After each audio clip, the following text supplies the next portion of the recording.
चला महत्त्वाच्या बातमीने सुरुवात करूयात। आपला महाराष्ट्रामध्ये नीट पेपर फुटीच्या मुद्द्यावर सुरू असलेल्या विद्यार्थी आंदोलनाची कोंडी फोडण्यासाठी केंद्र सरकार आणि विद्यार्थ्यांमध्ये चर्चा झाली।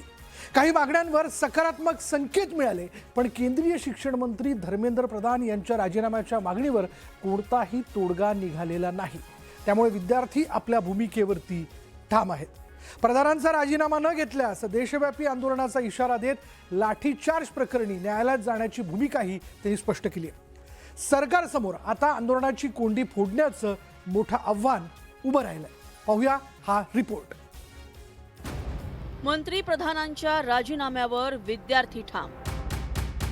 बहुत साफ शब्दों में सरकार को बता दिया कि धर्मेंद्र प्रधान का इस्तीफा नॉन नेगोशिएबल है। सरकार सोबतच्या चर्चेतून तोडगा नाही। सरकार भी समझ चुकी है, इतने सारे युवा कह रहे, लाखों करोड़ों युवा अगर देश भर में प्रदर्शन कर रहे हैं तो इनको इग्नोर करके तो अब चलेगा नहीं। सरकार सोबतच्या चर्चेतून तोडगा नाही। हमने ये भी सरकार को बता दिया है कि इस बार का जो कॉल होगा वो 20 जुलाई से कहीं ज्यादा बड़ा होगा। नीट पेपर फुटीच्या मुद्द्यावरून सोनम वांगचुक यांनी आपलं उपोषण मागे घेतलेलं असतानाच दुसरीकडे सरकार आणि विद्यार्थ्यांच्या शिष्टमंडळामध्ये बैठक पार पडली। केंद्र सरकारकडून केंद्रीय मंत्री जे.पी. नड्डा आणि डॉक्टर जितेंद्र सिंह यांनी विद्यार्थ्यांच्या शिष्टमंडळातील सौरभ दास आणि आशुतोष रांका यांच्यासोबत चर्चा केली। या बैठकीत धर्मेंद्र प्रधानांचा राजीनामा घेण्यात यावा, आत्महत्या केलेल्या विद्यार्थ्यांच्या कुटुंबियांना 1 कोटीची आर्थिक मदत करा आणि विद्यार्थ्यांवरील गुन्हे मागे घ्या, अशी मागणी विद्यार्थ्यांच्या शिष्टमंडळानं सरकारसमोर केली। धर्मेंद्र प्रधान राजीनाम्या व्यतिरिक्त इतर 2 मागण्यांबाबत सरकारनं सकारात्मकता दाखवली, मात्र प्रधानांच्या राजीनाम्यामागच्या मागणीबाबत तोडगा निघालेला नाही। या तो धर्मेंद्र प्रधान इस्तीफा दे या तो उनको मंत्रिमंडल से बर्खास्त करे सरकार। Non negotiable. नंबर 2, 1 करोड़ का मुआवजा सारे फैमिलीज के लिए जिनके बच्चे इस नीट के ब्रोकन करप्ट एजुकेशन सिस्टम के वजह से आत्महत्या करके मर गए। 1 करोड़ का मुआवजा।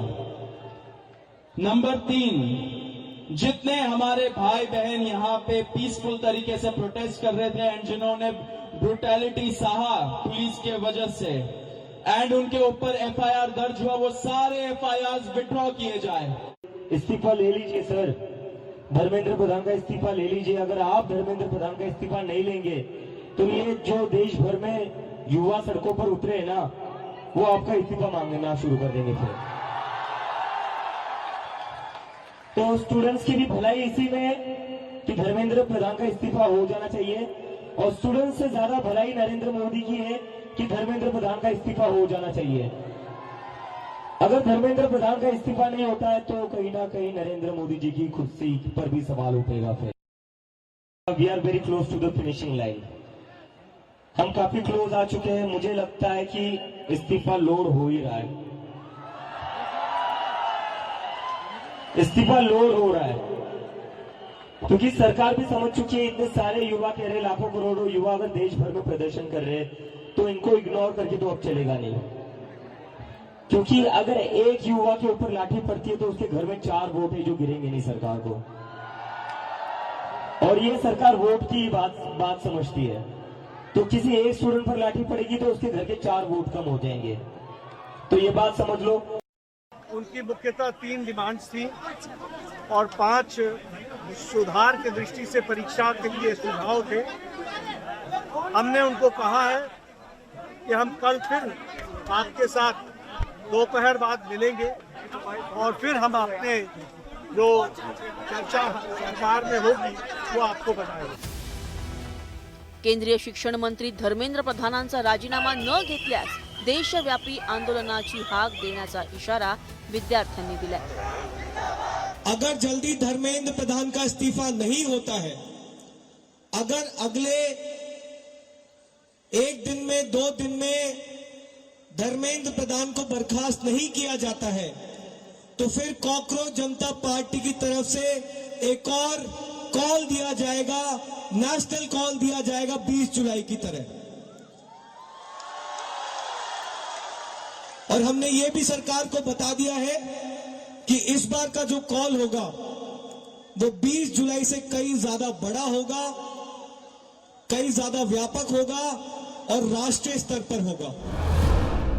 दिल्ली पोलिसांनी विद्यार्थ्यांविरोधात केलेल्या लाठीचार्जच्या विरोधात कोर्टात दाद मागणार असल्याची भूमिकाही विद्यार्थ्यांनी घेतली आहे। ऐसे पुलिस वालों के खिलाफ एफआईआर हो एंड आप ये मत सोचिए कि एफआईआर हो गया एंड हम लोग भूल जाएंगे। ये लिस्ट बनेगा। ऐसे पुलिस वाले नहीं है, ये लॉ एंड ऑर्डर मेंटेन के लिए नहीं है, ये हमारे सेफ्टी सिक्योरिटी का ध्यान रखने के लिए नहीं है, ये गुंडे हैं। जब टाइम आएगा हम लोग इंश्योर करेंगे कि वो एक एक पुलिस वाला जेल जाएगा, जेल के सलाखों के पीछे जाएगा। पुलिस अकाउंटेबिलिटी तय होगा और बहुत जल्दी ये टाइम आ रहा है, ये हमारा वचन है सब लोगों को। प्रधानांच्या राजीनाम्यापर्यंत दिल्लीत सुरू असलेलं आंदोलन सुरूच ठेवण्याचा निर्धार विद्यार्थी नेता अभिजीत दिपकेंनी व्यक्त केलाय। हमें ऐसा पता चला है क्योंकि कल शनिवार और रविवार है, जिसके चलते बहुत ज़्यादा भीड़ आ सकती है। तो सरकार की पूरी कोशिश है कि आज ही हम रात को उठा लिया जाए, या डिटेन कर सकते हैं, गिरफ्तार कर सकते हैं। नहीं, उसके बाद तो ये सरकार बहुत ही बड़ी गलती कर देगी, क्योंकि क्या हुआ, सोनम सर को इन्होंने उठा लिया, उसके बाद आंदोलन बड़ा हो गया, आपने बच्चियों का सर फोड़ा, उसके बाद आंदोलन और ज़्यादा बड़ा हो गया। अभी हम लोगों को भी उठा लेंगे तो अभी देश भर में आंदोलन और फैल जाएगा। तो सरकार को अगर कोई सोल्यूशन चाहिए इस आंदोलन का, that is only one thing, resignation of Dharmendra Pradhan. NEET paper फुटीच्या निषेधार्थ आणि दिल्लीतील विद्यार्थ्यांवर झालेल्या लाठीचार्जच्या निषेधार्थ आजही देशाच्या विविध भागात आंदोलनं सुरू आहेत। मुंबईच्या चेंबूर भागात आणि पुण्यातही विद्यार्थ्यांनी आंदोलन केलं। या आंदोलनात मोठ्या संख्येनं विद्यार्थी सहभागी झाले होते। केंद्रीय शिक्षण मंत्री धर्मेंद्र प्रधानांच्या राजीनाम्याच्या मागणीवर विद्यार्थी ठाम आहेत। या सर्व पार्श्वभूमीवर विद्यार्थी आंदोलनाची कोंडी फोडण्याचं मोठं आव्हान केंद्र सरकारसमोर आहे। Bureau report, news 18 Marathi.